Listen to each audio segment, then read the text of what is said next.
Hey, I hope you're doing well today. It is another week where we're celebrating Lent and looking forward to Easter. And thought some of our Bible studies and those things are emphasizing one particular attribute that I wanted to talk about, and that's the attribute of humility. Last week we talked about lament and where to go with that. This week I want to unpack what is humility. You know, a lot of us don't want to be humble. I kind of want to know where I'm going and what I'm trying to be everywhere and all the time and trying to be a know-it-all. And these are like attributes of God that only God can have.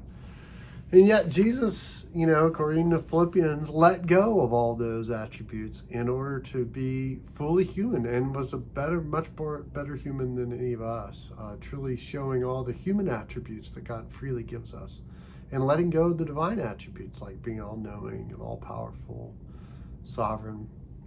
But he embraces fully grace and love and all the attributes of mercy and justice that we are able to embody on earth. And yet, even those human rights he let go of.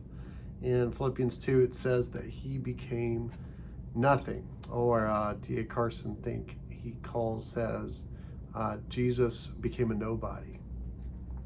And he dies. So he even lets go of justice. He lets go of getting his way of what is fair and what's right by being brutally martyred for our sake. And the interesting thing, of course, is that God highly exalts that. So this is an example of humility, of letting go of our divine attributes, of trying to be like God, of fully embracing our human attributes, but even at times letting go of that and allowing God to bring about the peace and the justice and the grace and the forgiveness and the unity in relationships that only he can do. This humility.